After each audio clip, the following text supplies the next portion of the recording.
Já de volta com o Jornal da IPTV e a gente sempre fala aqui sobre a falta de segurança nas rodovias da nossa região. E neste fim de semana, uma possível tentativa de assalto terminou em tragédia, gente.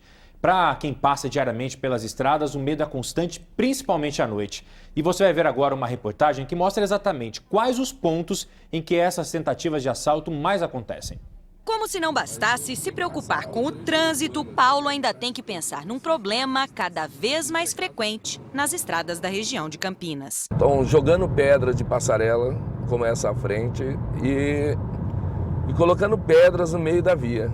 O Paulo é presidente de um sindicato de taxistas e vai voltar comigo em alguns locais onde teve problemas por causa de pedras na pista. A preocupação dele e de muitos motoristas aumentou por causa de uma tragédia que aconteceu no fim de semana. Na rodovia Santos Dumont, sentido Indaiatuba, Campinas, o motorista perdeu o controle ao tentar desviar de uma pedra e bateu no muro de concreto. Ele desceu para sinalizar, mas um micro-ônibus não conseguiu desviar do veículo e matou na hora a mulher dele, de 22 anos, a sogra, de 47, e o filho, que tinha acabado de completar 2 anos de idade. A polícia rodoviária não tem estatística concluída, mas já identificou os principais trechos das estradas da região, onde são jogadas pedras, por vandalismo e para tentativa de assalto. Em geral, são regiões próximas a bairros. Na rodovia Bandeirantes, o quilômetro 90, o quilômetro 94, perto dessa passarela, e mais adiante, no 97. Foi nessa região que o taxista Marcelo Ferreira passou um susto. Tinha um pedaço de tijolo enorme no canteiro, no meio da rua, que eu não consegui desviar,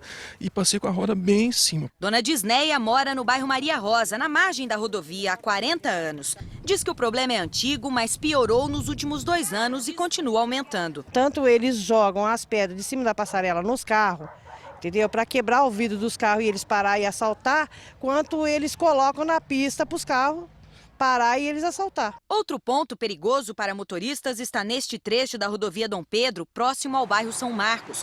Os moradores acreditam que iluminação na passarela e nas ruas próximas às marginais da pista poderiam ajudar. Os ônibus não param aqui por devido a assalto, as peruas por devido a assalto. E aí, estando escuro, é bem pior, né? Na rodovia Campinas-Vinhedo, ocorrências são registradas pela Polícia Rodoviária, principalmente na região do bairro Campo Belo. O taxista acredita que de todas as rodovias da região, a Santos Dumont é a que oferece mais perigo. Essa é a passarela do Jardim Itatinga, que normalmente costuma acontecer esse tipo de coisa, de arremesso de pedra ou deixar pedras na via. Quando você para verificar, eles saem para te assaltar armados. Eu acho que é caso de polícia mesmo, né?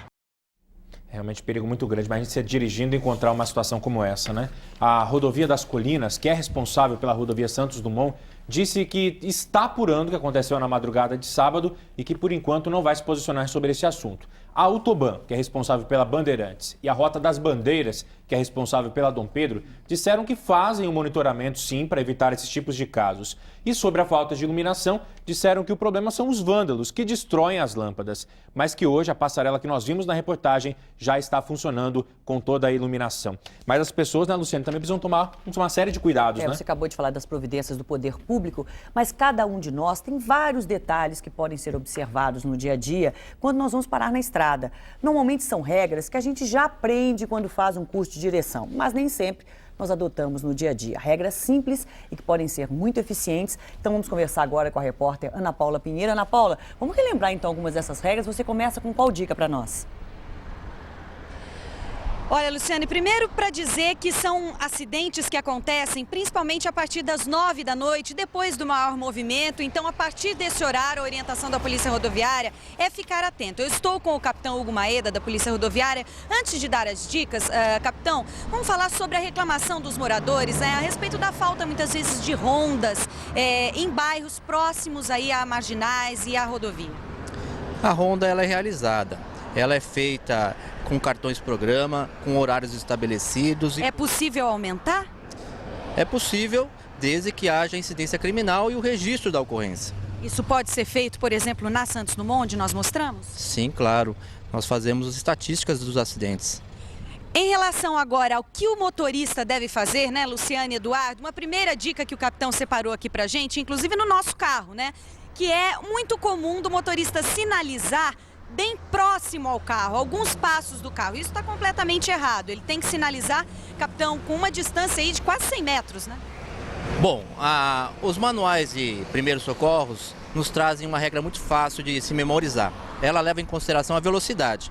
Então, se a velocidade máxima na rodovia é 100 km, o mínimo que se pede é que coloque a 100 metros de distância ou 100 passos longos. Vale lembrar que isso daí só serve durante o dia e com visibilidade. Se for à noite, se houver chuva, tudo isso deverá ser dobrado. A distância será em dobro. E caso haja uma curva, isso daí deve ser reiniciado a contagem. Pergunta do estúdio, capitão. Capitão, no tempo, né, que acontece o acidente, a pessoa ela sai do carro e vai sinalizar. Nesse período, como nós vimos, até aconteceu no acidente de sábado, né, foi esse prazo aí de tempo em que acabou acontecendo o acidente. O que a pessoa tem que fazer? Tem alguma medida de segurança até que ela sinalize para que não aconteça esse acidente? Sim, é claro.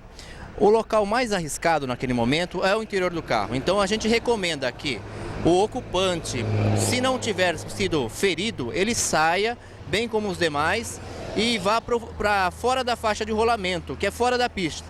E depois ele liga o pisca-alerta. E outra dica é que, se é possível seguir em frente, mesmo com o pneu furado, é seguir, né?